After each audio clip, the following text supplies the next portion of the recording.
SHRM and CNBC TV18 present The Human Equation in conversation with Johnny C. Taylor Jr. Hello and welcome to this special conversation right here on CNBC TV18. You're watching SHRM presents The Human Equation. We live in times of new technology, of new innovation, but with that comes new disruption. Now, what is the likely impact of that on HR trends, on human resource, on the work element of things, and what it means for employers and employees going forward? To tell us more about it, I have with me Mr. Johnny C. Taylor Jr., President and CEO of SHRM. Johnny, thank you so much for joining us, being a part of this conversation. I think at the very outset, there are so many changes. In fact, in just the build-up to this conversation, we were talking about new trends that we're beginning to see post-COVID. Give us a sense, before we dive into the meat of the discussion, I just want to get a sense, what are some of these new trends that you're seeing? What are some of these new disruptions? Would you identify them as perhaps sustainable as they will move forward into 2026? Or are there aspects that we need to learn or unlearn perhaps when we look at these new HR trends? Well, we're in the middle of a really interesting moment. HR has transformed. The first major shift was around COVID.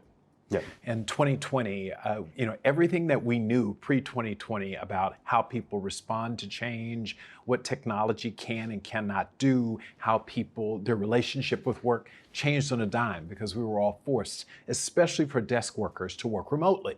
Yeah. We thought we would get back to normal pre-2020. In fact, the change has continued, it's gotten faster, it's accelerated, and it's having a significant impact on the psyche and the mindset of our employees. That's our biggest challenge now, is that people like us who worked a certain way for 10, 20, 30 years of their lives have now had the entire paradigm shifted, and that has resulted in significant anxiety amongst workers. That's an interesting perspective, the way you put it, because pre-COVID, there were a lot of questions asked, how will I work from home? Right. And once that did happen, the questions were asked, how will I now work from my office? That's right. Or do I want to? Am I willing to? That's right. Absolutely. So those changes are here and now. Yes. Let's talk about them. You've often talked about the why of the work, right. The why that drives productivity on one hand and fulfillment on the other. Yes. When you're talking about this why, and when you look at this why in the context of changes, yes. From an organizational standpoint, how do I, as a C-suite leader, perhaps need to redefine that why when I'm looking at it from my company perspective, from an employee perspective?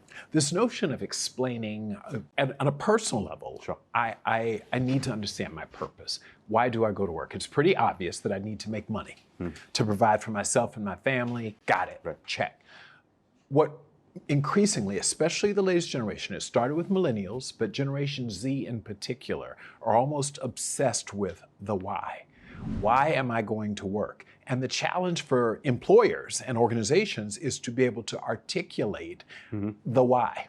The employees are asking the question, I want purpose, I want fulfillment in my work. At the same time, organizations are saying, we need product and we need profit as a result of your work. And we've not been able to bring those two communities together and speak the same language so that the value proposition is clear. This is what the organization gets, and this is what the employee gets. That's our challenge right now, is figuring out how to have both sides of the equation, as we talk about, see the value, the outcome that they want from their activity. That's such an interesting new dynamic as to the perception of why by the latest generation of workers. And that's one dynamic I'll circle back to in just a moment. But while we're on the subject of the changes that we are seeing, one key change that at least has been noticed by many observers as well as leaders is the changing role of HR itself. Yes. Tell us, how do we understand this? How do we appreciate this changing dynamic on the role of HR? Well, it's the natural outcome of going into a knowledge-based economy. Historically, with the Industrial Revolution, we've had all of the various eras, but this is the first time where knowledge, organizations who capture and master knowledge are going to win the race. Sure. And knowledge comes ultimately from human beings. The innovation that powers our businesses is directly the result of knowledge, and that comes to and through people. Sure. So for the first time in sort of all of our various shifts in industry, we've had to figure out now employees are more than just do what I tell you to do. Show up when I tell you to do it. Very hierarchical organizations, and now the employees have a voice because they are in fact the key to the productivity and the profit of an organization. So that's been the shift. We're now trying to figure out, and I've kind of alluded to this notion of how do you make it clear that there's balance, that this equation works for both sides? That puts HR smack in the middle. In the past, our job was to just find enough people, fire the wrong people, it was very, very simple and administrative. And I do want to say there continues to be a responsibility for organizations to do an HR administrative work. People expect to be paid, they expect their benefits to work. There are some administrative parts of the work, and they're very important. More and more, though, the strategic value add is how do I get the most out of those people? It's not enough to just get you there, but I actually want you to innovate and create so that my business explodes positively. That's where HR is at its best, is how do you figure out what motivates an employee to do this?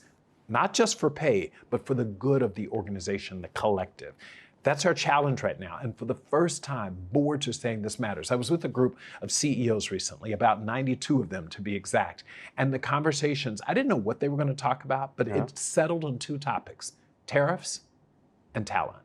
Those were the two conversations. I was surprised, and we broke into groups, and consistently, this group didn't know what that group was talking about, but thematically, it was tariffs, for obvious reasons, short term, but the longer term conversations were around talent. How do I find the right people, keep the right people, get rid of the wrong people, motivate people so that I and my business can succeed?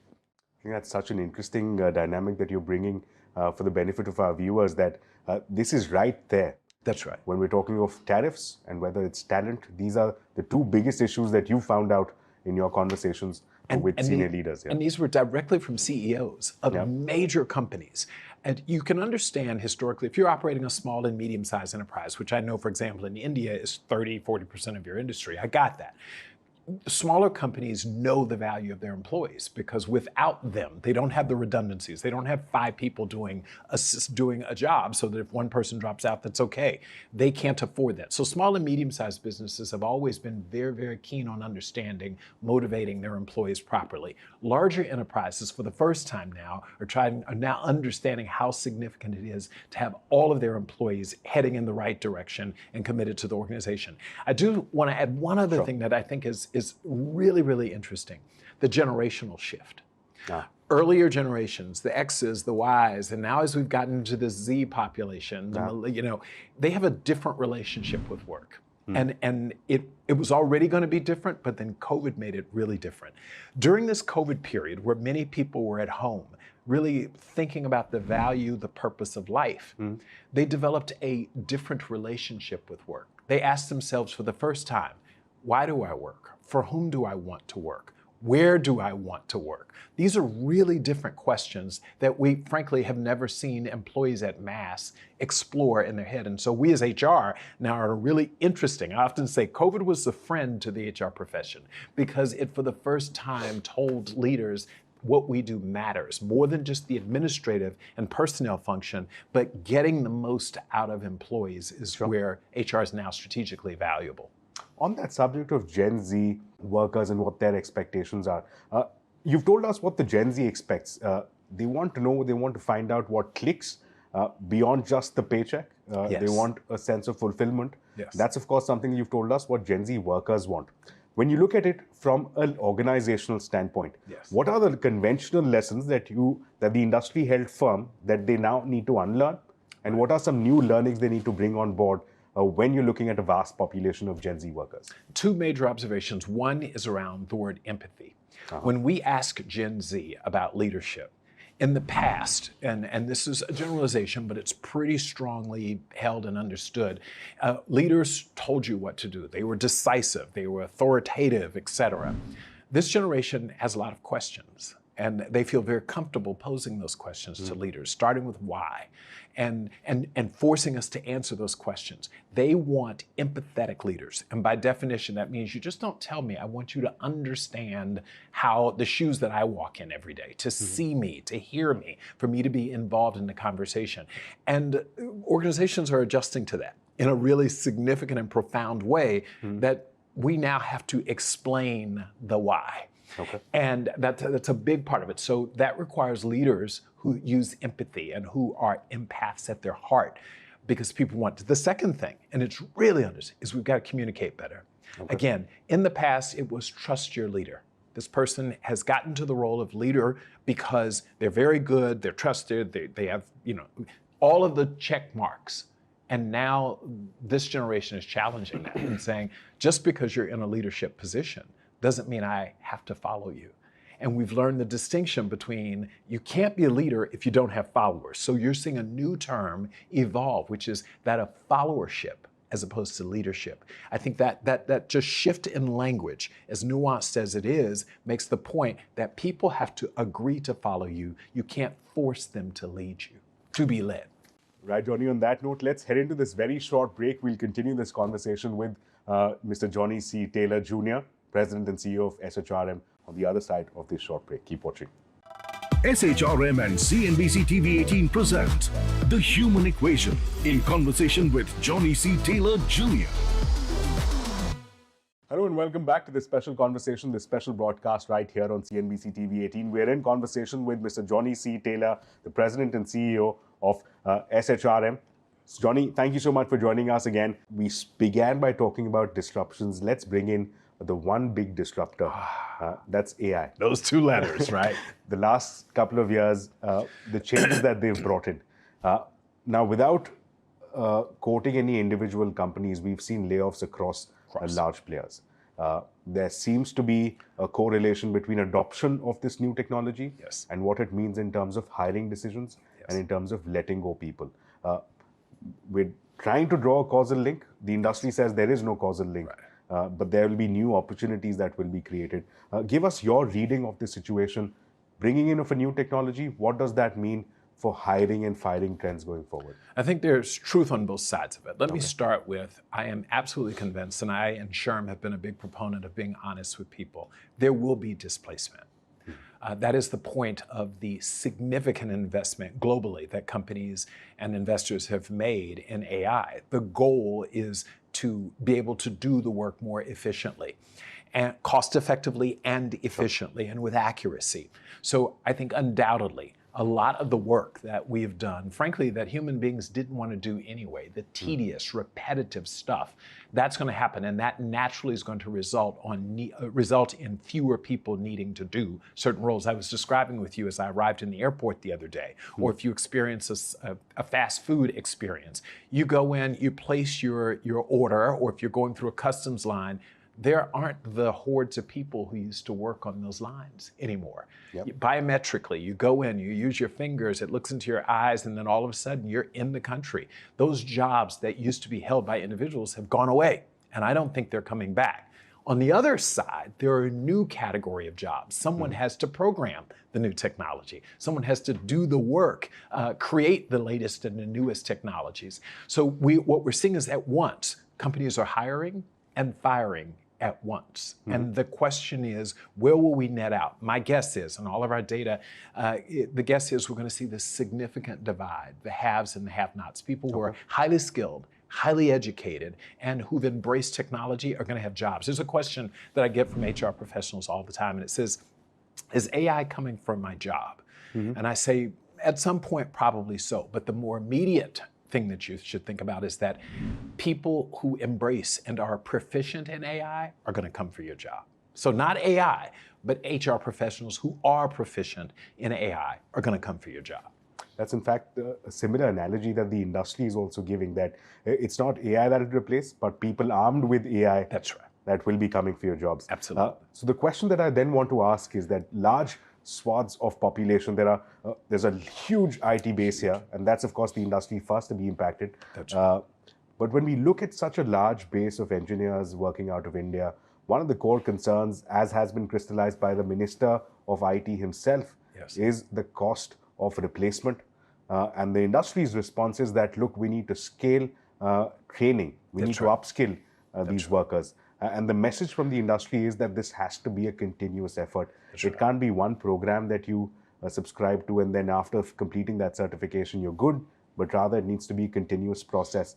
Is that what you're telling professionals going forward, the need to upskill? Lifelong learning It's a phrase that we've used forever, lifelong learning, but we actually didn't mean it. You could safely go to get your education, and 20 or 30 years, the shelf life, you could get through and ultimately get to retirement with slight updating of your skills.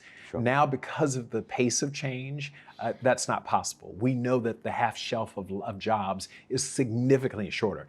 All sorts of numbers say 50 to 60% of the skills that you have today will be meaningless 5 years from now, which means we now have to commit. The new norm, or arguably the new abnormal, is that one is going to have to constantly learn and retrain. And thus, a big conversation is that's occurring is around lifelong learning and reskilling and upskilling constantly. Again, that's a very different shift. We used to go through your formal education, perhaps some post-secondary education, college, graduate degrees, and then you were safe, essentially. That's not the world anymore. Even people who are highly, highly educated are learning that what they were trained to do a year later could be less relevant and less necessary. I give an example. The graduating class of 2024, and now this is in the US, some of the highest levels of unemployment, double the overall graduating class, are in computer science, information systems, computer engineering.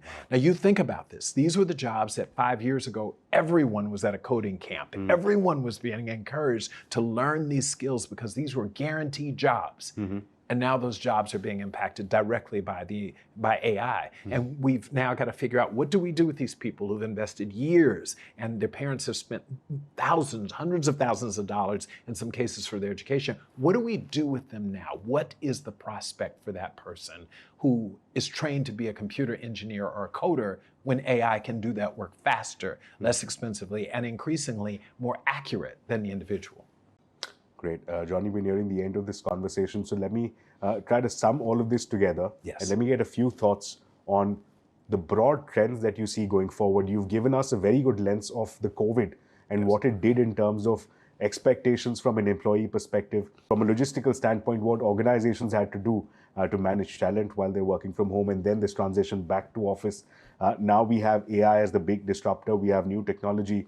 What, to your mind, are some of the key trends that you will watch for as we move forward into 2026 and then beyond? Reskilling. Okay. How quickly can we reskill and at what level of quality? Secondly, around AI, how quickly will it happen? That's the big question, is if in fact we're going to have displacement and we're going to try to reskill, how much time do we have before certain of those jobs go away? And thirdly, managing a multi-generational workforce. I've been looking at the data here. In the United States, about 20% of the US workforce is 65 and older. Here in India, you have a significant population of older workers now who are extending the period during which they're going to work. That means from a management standpoint, you've got to know what the 27-year-old wants and needs and what the 67-year-old wants and needs. That has created a level of stress on managers, people managers, that we have to solve for. So trending, we're going to see big focus on reskilling. We're going to AI adoption as a part of reskilling, but managing this multi-generational workforce is perhaps the most significant trending issue that we have. Couple that with this focus on empathetic leaders. People are going to have to, again, understand what is important. What does the 67-year-old woman experience in the work, and what does the 27-year-old young man experience, and how do we manage them all so that they feel like they have purpose, fulfillment, that they are seen, valued, and respected in the workplace? My one final question to you. SHRM completes 20 years here in India. You're here in New Delhi, the national capital. As you complete this trip, what are some of the takeaways from you? What is your India team telling you about HR trends and HR trends that you see emerging out of India? Right. What is the message to you? There are three things. One, this is the festival of work. The campaign here, the narrative is around celebrating work. And that's a surprise because oftentimes work is seen as a negative thing. In fact, our Indian counterparts have actually shifted the conversation and the dialogue to one about celebrating work. Secondly, human-centric work. Being even if the machines are going to do some of the work, it is still ultimately, there are things that only uniquely human beings can do. And so the HR profession in India is becoming, they're leaders literally around the globe on focusing on, and maybe it's because of your BPO process, like you have some things, your GCCs, you have things that the rest of the world hasn't seen done really, really well. So you know the importance of human-centric HR. And then finally, productivity. We've got to figure out how to increase productivity. Labor participation is one thing, but our colleagues in India are saying, and we need productivity. And I think you achieve that by this new equation. When you and I talk about the equation of work, it is AI plus HI will equal the new ROI. So it's not simply how do we get the most out of people, how do we take people and machines to produce the new return on investment for companies and organizations and government.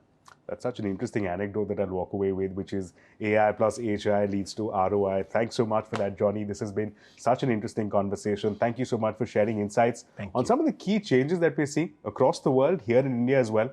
And we hope to stay connected to learn more about what excites you and what are the trends that you keep seeing with respect to HR. Thank you so much for being a part of this. Thank you, my friend. SHRM and CNBC TV18 present The Human Equation in conversation with Johnny C. Taylor Jr.